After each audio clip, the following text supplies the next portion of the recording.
board. I lost my mic. Nelson has some technical difficulties here, but I'm Nick Miller alongside Brad Nelson. This is the SCG Tour brought to you by Ultimate Guard. Got to make sure I get that in or subject will yell at me.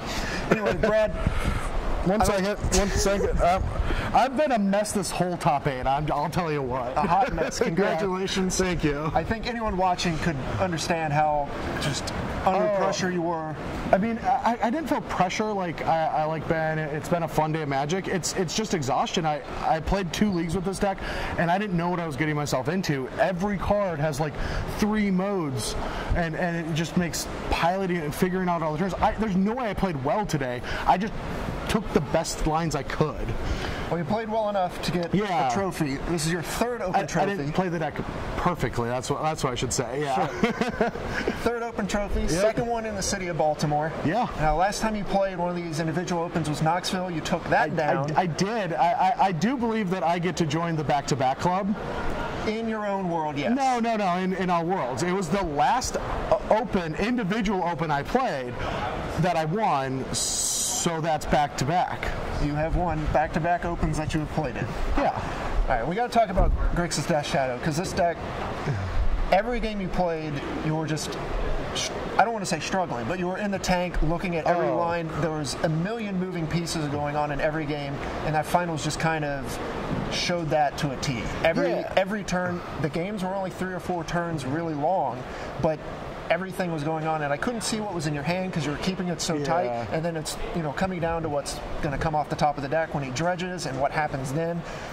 What was going through your mind in that finals, and specific that last couple of turns? In the finals, I was just tapped out.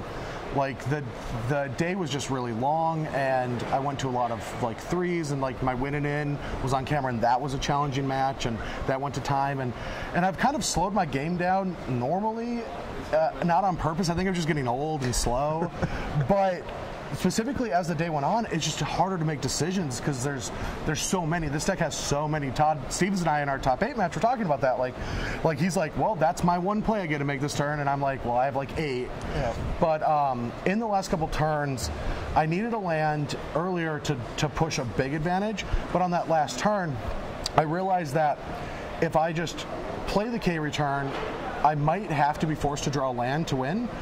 But if I just keep slowing the game goes slow. Like I'm going to run out of those resources. I had that window, and I needed Dredge to hit their fail rate, and he kind of half and half. He got 2 blockers, which usually Dredge, like, he'd be lucky to get 2, but he also had all the other threats that were going to kill me. So I didn't think that I was going to be actually on just dead if I don't draw. I thought I was going to get another turn or 2 to play Magic.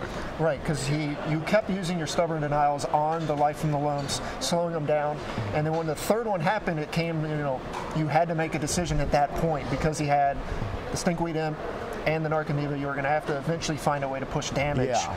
The K return shows up, and how long have you been holding that, waiting to try to play around that? Most of the game I had it. I mean, I was dead if he had a ley line. My hand was just an angler draw, but the toughest decision for me was using my Nile Spellbomb so aggressively, because that got my angler into play. Without using that, I wouldn't be able to play it the next turn.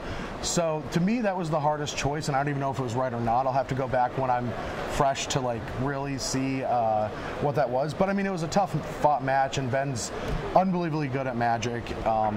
He's had a rough go against your family as of late. No, he can't beat my blood. Like we've taken him out of. I don't know if all of you know this, but Corey Baumeister is my brother, and you could tell by how much similar we look like each other.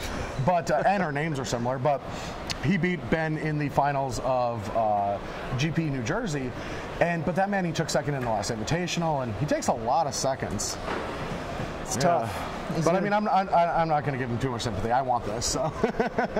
Closing thoughts on the weekend. You had just a long weekend, but you came. You were wavering on whether you even wanted to play in the tournament. I mean, so I ended up going and having a miserable time in Montreal. Came back home. I had my week. I was going to spend the weekend with the girl, but she's like, just go with your friends, Todd and Ross, and go have a fun weekend. And I didn't even really like a deck too much right going in, but I'm like, I'm going to play this Grixis deck because it's fun. But afterwards, I think I'm a Grixis Death Shadow player. It's so good. But thank you, Amber, for letting me come and play Magic this weekend. And I say that because I have like 5 events in a row, so this was my weekend off. Well, you get to start them off strong with a win, so. Yeah, well, I do have another weekend off during the Charlotte Open, but I might go play that. All right, Brad, well, congratulations. Thank you. Thank you for not ending the tournament in a game lost due to slow play. I know it was excruciating. It was so hard. I'm just going to sleep the whole way home. I'm so tired. Well, you got another open win. You're going to climb that leaderboard a little bit more. Hope to see you on the next Open. Oh, I would love it. I'd love to keep getting these buys. This is the first time I got to use my buys from last season. Well, we're glad to have you. Thank you. We're going to send it back over to Craig in Cedric one last time here in Baltimore.